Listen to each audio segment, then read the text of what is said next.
Hello, everybody. Can you hear me? Is the mic on? We're gonna get the mic on, because otherwise I'll need a microphone. Hello, check. Sorry about that. Thank you so much for being with us today. Our president, Ron Fuller, cannot be here today, but if you'll put up with me, I'll try to move things along. Nancy, our member, Dr. Nancy Hendricks, is going to lead us in the Pledge of Allegiance. Please join me in honoring our nation. I pledge allegiance to the flag of the United States of America and to the republic for which it stands, one nation under God, indivisible, with liberty and justice for all. Thank you. You received copies of the minutes of our last meeting when you came in. I assume people have read them. Would anyone like to either move that they be approved as you read them or want to change them? Is there a motion? Approved. Okay, thank you. The motion has been made. Do I have a second? Second. Motion been made and seconded that we approve the minutes as read. All those in favor? All right.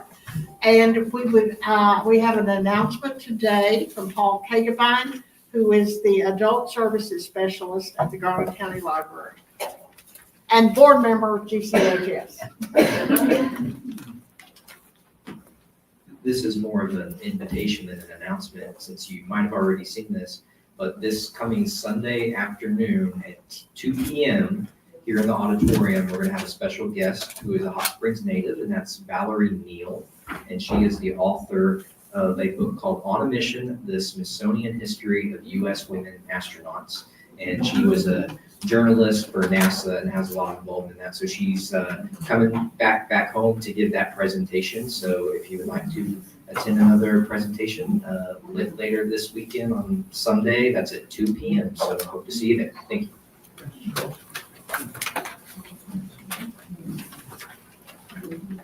Thank you. And I have a few other items for your calendar. If you're planning ahead next month, our meeting here at the library on the third Tuesday, April the 21st, Ellie Schaefer from Hot Springs National Park is going to present a program called Everything You Didn't Need to Know About Novaculi.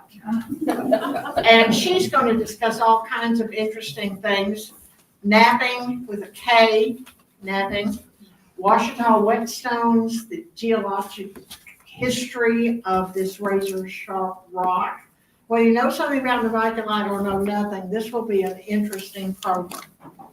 In our May program, there's going to be a change.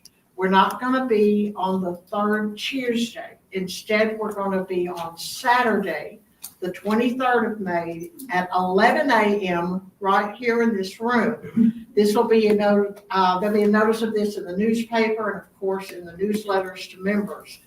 So everybody can remember that's to fit the schedule of our guest speaker for that month who can't be here on a weekday. And he's a terrific speaker, Lieutenant Colonel Hugh Mills. Some of you know Hugh. He was a 1966 graduate of Hot Springs High School. He went into the military in Vietnam and is one of the most highly decorated heroes we've ever had. And he'll be presenting a program about his experiences. For example, he has 3 Purple Hearts, 3 Bronze Stars, 4 Distinguished Service Crosses, the Legion of Merit, and 3 Silver Stars. Wow. His story is amazing, so I know you won't want to miss that. It's on the Saturday, May 23rd. Now, I was also going to tell you a couple more history programs coming up at the library. I was going to mention Dr. Valerie Neal. She's a 67 graduate of Hot Springs High School. She is a wonderful speaker and a wonderful person. I know you'll enjoy her program about her book about the women astronauts. And did you know that Hot Springs National Park collaborates with the library to co-host the Park Chats features?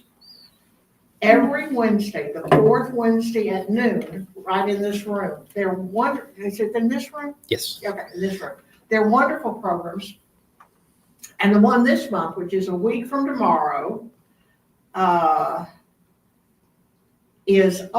speaker is Dr. Mary Beth Trubin. She's a great archaeologist. She is the expert on the Caddo Indians in Arkansas. And she'll be telling all about the Caddo culture and how they've learned about it and what the culture was like here in Arkansas over the last millennium. So I don't think you'd want to miss that. And, those are just a few of the programs here at the library. And I think we ought to thank Paul. He's the one who does this. He's the one who gets all these programs. And there's so many programs about things that aren't just history programs, but literature and cooking and butterflies and just all kinds of things. Thank you, Paul. Thank you, Lewis. Now, today, it is our great pleasure to welcome two very special people. One is Romeo Lopez, the director of the Mystic Ozark Museum. Now, he came to Hot Springs in 2017 with his wife, Kelly Wolfers. And I know some of you are very familiar with his father-in-law, who was a great pillar of the Historical Society and wonderful historian, Clay Farrar. And of course, Kathy is here with us today. We're very happy about that. He came here and focused on building relationships and supporting projects that strengthen our community. He's a Rotarian and a graduate of the Leadership Hot Springs Class 35. And in recognition of his accomplishments and involvement, he was named the 2021 Chamber of Commerce Rising Star and the 2021 Rotarian of the Year. Now, Lane is his right hand, right? Yeah. She is the assistant director of the museum, and she's originally from Tennessee. Her bio says she made the bold decision to relocate to Hot Springs in search of a new chapter, and we are very glad she made that decision. Her leadership, curiosity, and passion for teaching have played a key role in shaping the museum's visitor experience. So we've got two great speakers here today. Please welcome Romeo and Lane.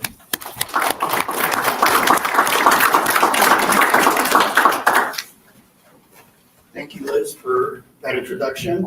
Thank you, everybody, for joining us here today on St. Patrick's Day. It's a really cold day today, but I think it'll be a great parade. So yes, thank you for having us today and present to you our presentation from Healing Waters to the Mystic Ozarks. So what's really great about working at a historic bathhouse is that all the research that you do into it. I had no idea going into it, the history of the bathhouse or bathhouse row. But since I've been working there, I've been really researching it a lot. And it's been really such an honor working such a historical building and a historical downtown. So with that, we're going to start our presentation.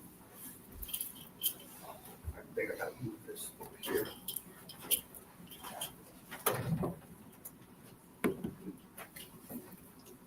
Okay, so personally, I am a huge history buff. And just like Romeo said, it is such an honor to be working in a historical building, especially here in Hot Springs, my new home. So with Romeo and I kind of collaborating and finding new information about the Ozark, researching deeply into it, we both felt it was important to start our presentation off with kind of going through that history with everyone. So in the 1870s, instead of the Ozark bathhouse, it was called the Ware and George's bathhouse. And a very common theme when it comes to Hot Springs history is wildfires, which I'm sure we all know. But the Ware and George's, this is the picture of it. This was colorized. So this is a photo of it in 1877. And I'm sure we all kind of know what happened the year after that, 1878, the Great Fire. Something to keep in mind, though, is during this time frame in the 1800s, the early bathhouses were all made of wood, material that would easily decay. And so that led us to the Great Fire of 1878, destroying almost all of Bathhouse Row, except for a couple of different bathhouses. The Arlington was untouched, luckily. Yeah. So here's a photo of the aftermath of that fire.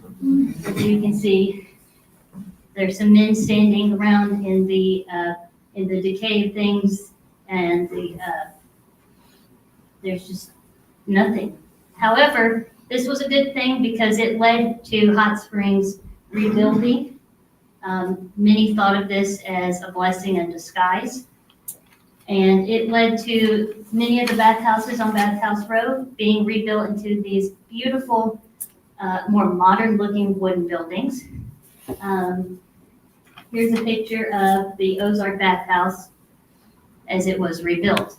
So the Ware and George's bathhouse was gone, and in 1880, the Ozark bathhouse, the new Victorian frame building, was built, and it is such a lovely building.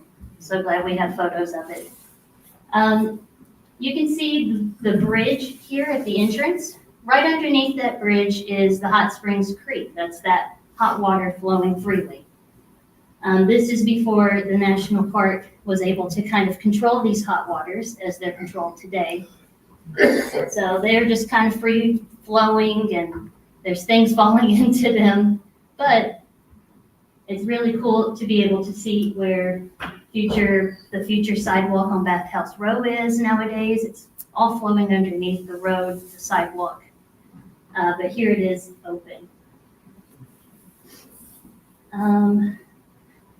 So the original leasee, his name was George G. Latta. He only owned 1/4 share of the building.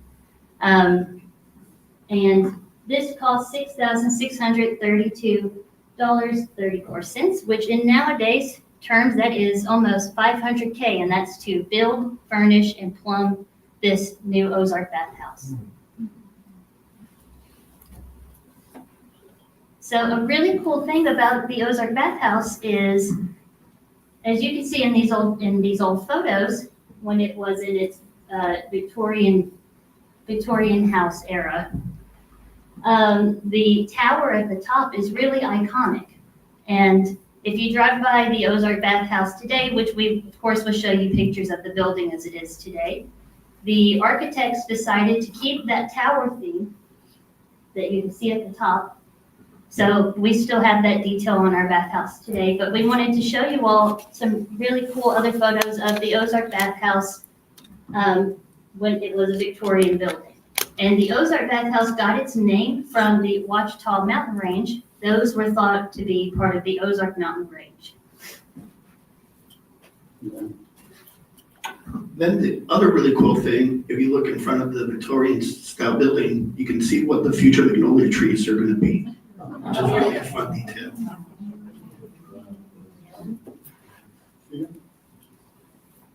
Okay, awesome. So here's how the Ozark kind of looks nowadays.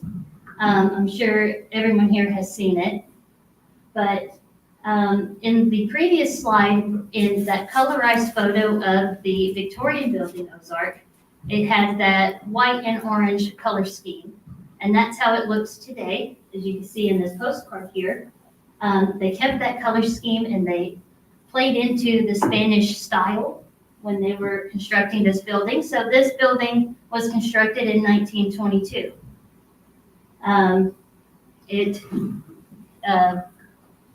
It had 27 tubs, and the really cool theme when it came to the Ozark was that the exterior, they wanted to make the exterior very extravagant, welcoming, and bold, kind of like the Quapaw bathhouse. And then when you walked inside of the Ozark, the interior was very plain, and they just were very simple. You come in, you bathe, you do your thing, and you go. And that's because the Ozark bathhouse had really catered more towards the middle class and lower class. Also, and to add, sometime in the late 1800s, National Park Service superintendent saw that there was a lot of disrepair in the wooden structures of the Victorian buildings. So he would not lease out any more leases for the thermal water unless the buildings were torn down and rebuilt, hence the buildings that you see now on that house road.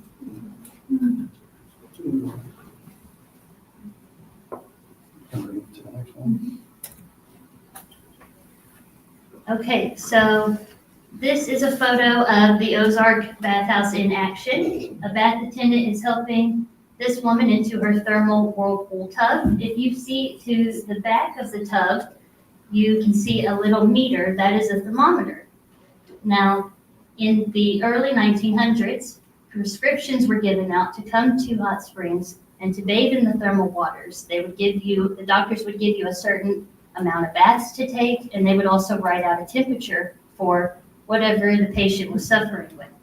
And so each tub was specially, had a special thermometer on it to measure which temperature the water had to be per person. And this photo isn't Ruby Runnels, but we wanted to showcase some really cool artifacts that we are going to be showing off in our museum. And one of those is the worker name plaques. Those would be in front of their stations, and it would show to whoever was coming in that this worker is here today. So one of them is Ruby Runnels, and we just really appreciate this photo because you can kind of see the inside of the Ozark, and you can see how they did keep that interior really plain. But it's cool to see our bathhouse in action. And once again, this isn't Bob Perkins, but I wanted to, of course, show off another name tag that we have. And this is the men's massage room. The massage wings were added in 1946. Many of the bathhouses on Bathhouse Road were starting to do massages, and the Ozark wanted to kind of follow that and provide massages as well, including baths. And also, I want to add with Lane's background and history, she's really gone far beyond. She's trying to find living relatives of Bob Perkins and Ruby so that they can see that their legacy is still living on in some way, shape, or form inside the bathhouse.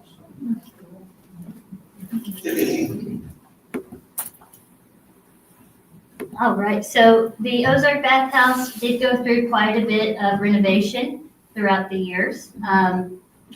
I personally love this enclosed porch. It was put in 1942, and those wings were brought up. That's where the massage rooms would be later. So one side was the women's massage, one side was the men's massage, as we saw in that photo. And the enclosed porch was kind of like a sunroom. A lot of the bathhouses had sunrooms of some sort. The Ozark wanted to follow that trend as well by enclosing the porch. And you can see the really pretty tile detail there at the bottom, which unfortunately isn't there anymore because in the 90s, the preservationists came in and took that enclosed porch off so that it would be back to its original design. In 1977, that's when the Ozark Bathhouse closed, and a lot of bathhouses closed around that point between the 60s to the mid to late 70s. The thermal water bathing trend has kind of died down significantly. That's a lot of reasons for that. One of the big ones is that certain things like penicillin became way easier to obtain. So there was no need to write a prescription, come to hot springs for this amount of time, take this many baths. It became, well, just go get a prescription of penicillin, I'll write it out for you. That really stunted the thermal bath business, unfortunately. But thanks to the national park, a lot of these buildings have held their original design. And we see in the 90s with them removing that porch, they're still keeping an eye on this building, at least the exterior of it. And they also restored our roof and some of the tile work in our porch as well in the 90s. Now in 2003, that's when the Hot Springs National Park came into the Mystic Ozark, or the Ozark building. And you'll get to see some photos of the inside of the Ozark in 2003 as well. So here it is. Now, keep in mind, it had sat empty for almost 30 years. And when 2003 hit and the Rangers came in, they saw the years of basically that thermal water, that humidity rising up, the plaster was peeling off. This right here, this is, and you'll see in a later slide, this is where we have some of our most popular exhibits nowadays, the image on the right. And you can see the individual stalls and the tubs here. This was the men's bathing room. And on the left is a Ranger next to an original industrial dryer. And here's some more photos of the Ozark as it was in 2003. There's another look at that men's bathing room. And then the office right here on the left.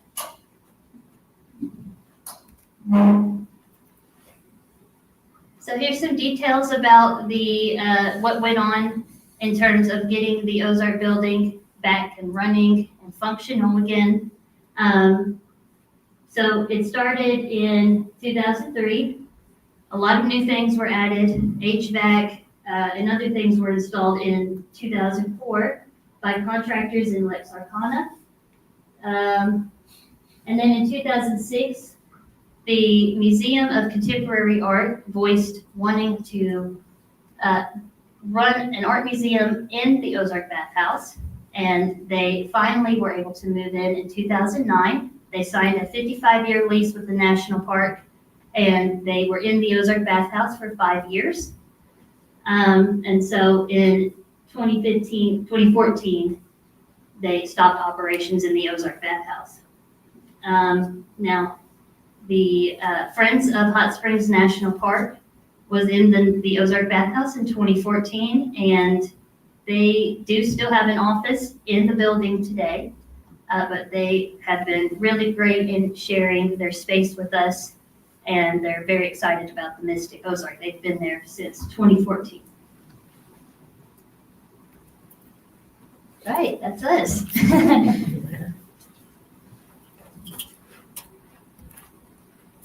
All right, so to start off, Mystic Ozark is all about teaching about those thermal waters here in Hot Springs.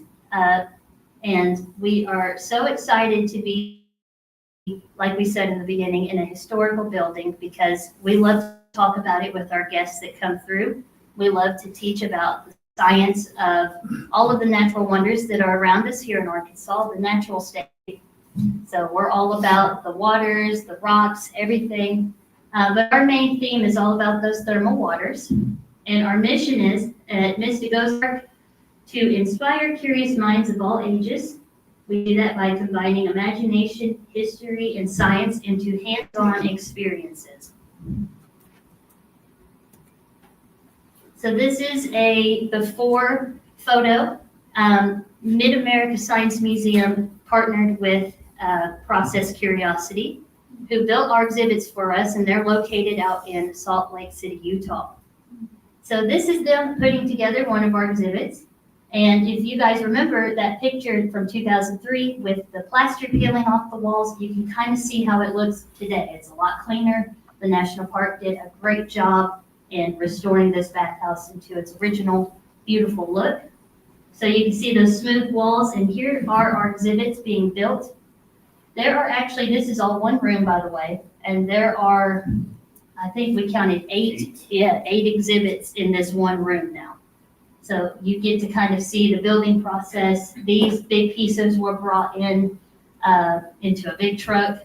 We had to coordinate the traffic, everything into getting these big pieces in. And it was a lot of fun to see our museum come to life. For a couple of months, Romeo and I were working in the Ozark Bathhouse when it was empty. And so to be able to see these exhibits come in and to see life coming into this bathhouse, it was so exciting. Can I add something? Yeah, of course. And the other fun thing about when they were installing the exhibits were built in Salt Lake City, Utah, off-site, not here. So when they were installing the exhibits, the one thing that I heard that was really loud was, Scott, we've got a problem. The floors are not leveled. So they went to Lowe's and bought all the shims they could get.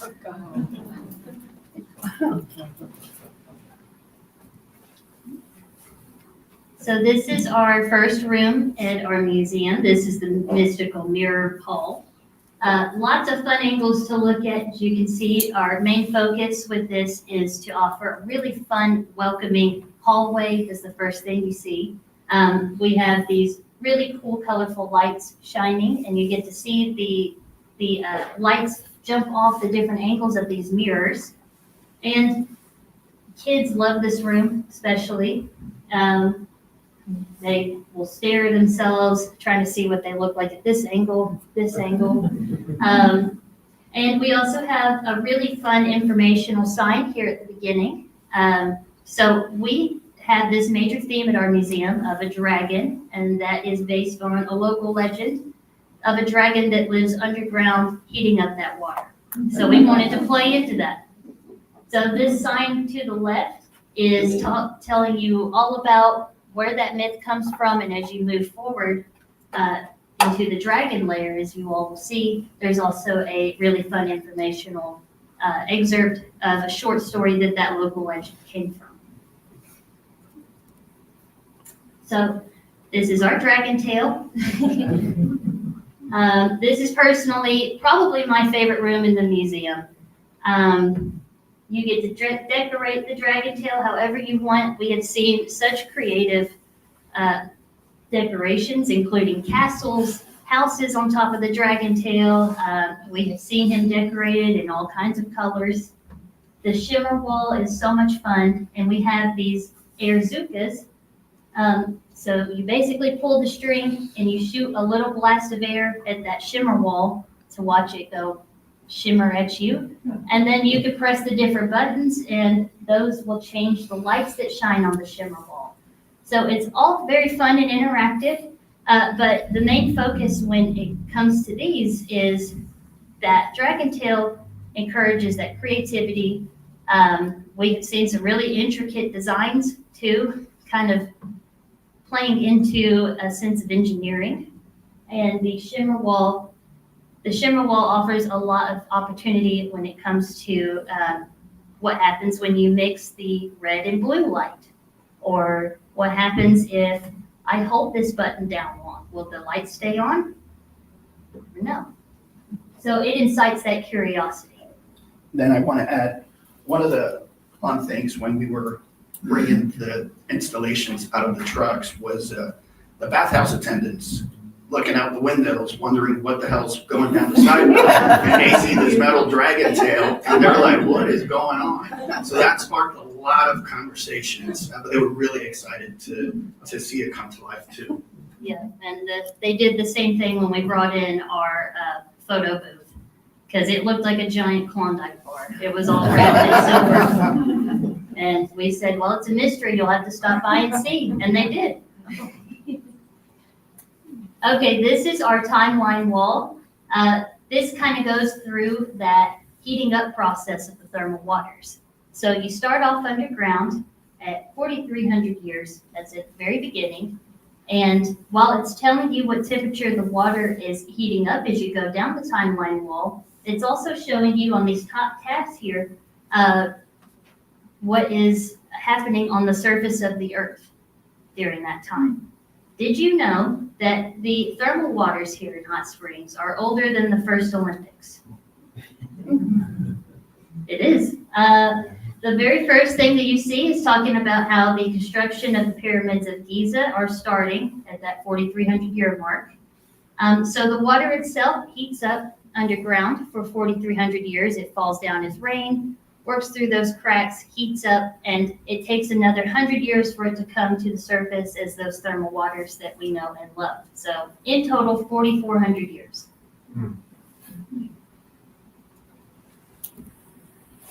Here are some really fun new additions to our museum. The very top left one you see, that is our quantum wall.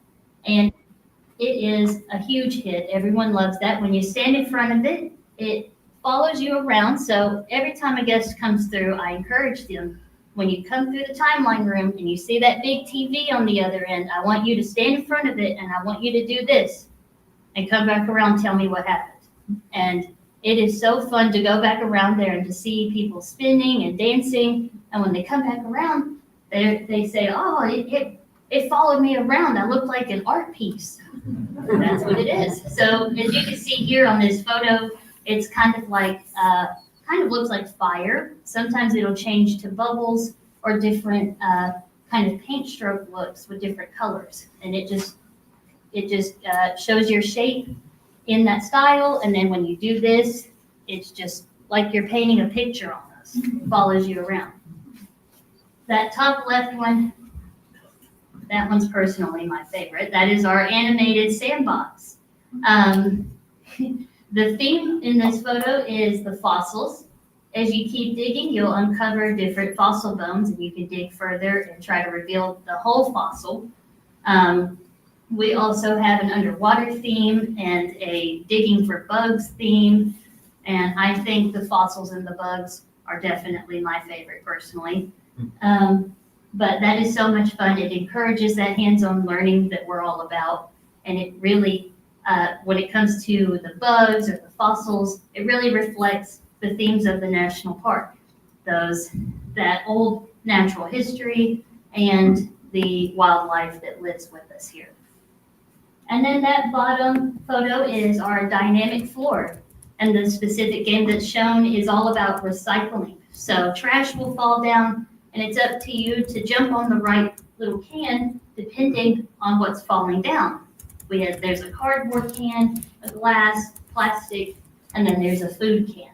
And that is so much fun. People will spend just hours sometimes because we have this dynamic floor on a constant loop. So it changes games every 7 minutes or so. This one is a huge hit. It's called Sort the Trash. There's also other educational games that explore geography. There is a really fun game that's just all about moving. It's the dance game.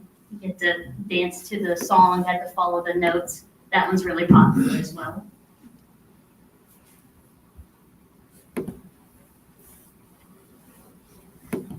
So one of the ways that we are wanting to expand our museum, and we are actively doing, is we are offering field trips, and those have been an absolute blast. It's a lot of fun to see about 60, 70 kids running around the museum and watching how they use the exhibits as just individually. That has been a blast so far. Field trips are always fun. We've also started offering private events and birthday parties. Birthday parties have been a blast. And I think that the setting of the Ozark and everything really plays into that excitement when it comes to the field trips and these other events that we're offering. And the other thing, you'll see, this is our other exhibit. It's a movie room. So it's about a 5.5-minute movie that shows you the natural wonders of Hot Springs, along with an animation of how the water's heated up. It's really fun. It's a really great setting for it. Because of the historical aspect of the building, we couldn't drill into the floors. So we had to build this all those walls we built. It's kind of a cage inside of the building. It's really neat.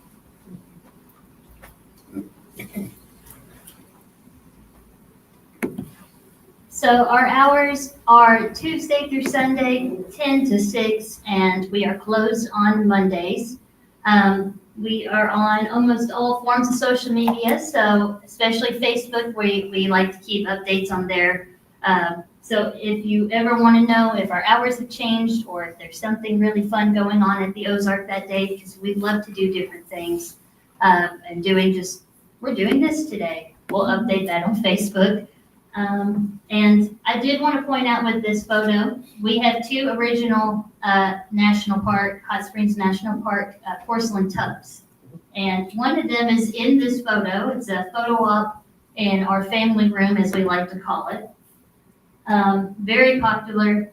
And with the bubbles and everything, we have some really fun accessories you can put on as well for the photo. It's different robes, little back scrubber.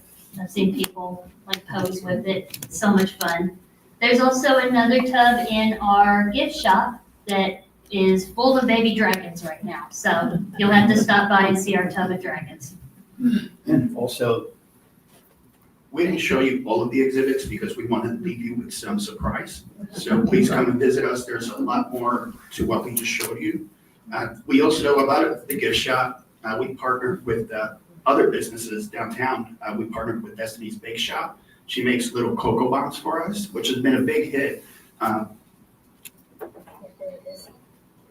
You buy the cocoa bomb, you get a mug, doesn't have to be a Mystic Ozark mug. You go down to the thermal fountain and you just let the water melt the chocolate away and you have hot chocolate. And we've had people do that with our teas as well. It's been really fun to do that with them.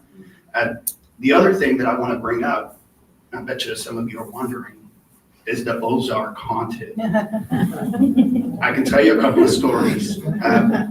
When I first started going there, I had to clean up the Ozark, throw out some trash, called Habitat for Humanity to pick up some stuff. And I would hear this constant whistling down at the basement. And I just thought it was somebody from the bathhouse taking a smoke break and you could just hear them whistling. That wasn't the case. A good friend of ours who's the nephew of the last bathhouse supervisor, his name was Sterling. He would say, he came down to the basement with me and he's like, yeah, my Uncle Sterling loved going down to the basement. He would just whistle all day long there. So that really raised the hairs on my arms. So we've had a lot of those stories, but we're really excited to announce, nobody else knows this, we're gonna announce it to you guys today. With all the paranormal stuff that's been happening inside the Ozark and around Bathhouse Row, we decided to do something cool. An after hours, kind of little event at night inside a bathhouse.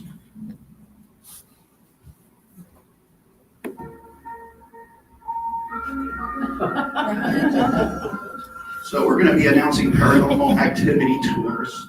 So it'll be your chance to kind of walk around the Ozark after hours with some paranormal gear and see if we can find some entities.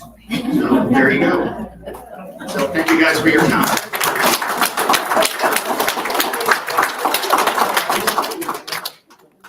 Huge thank you to Romeo and Lane. That was a wonderful program. Thank you, and thank you for all the work you're doing for Hot Springs. I also want to thank Paul and the library, of course, and I want to give a huge thank you to everybody out there who's a member of the Garland County Historical Society. Your support, the support of the community, is what makes our preservation and our education work possible.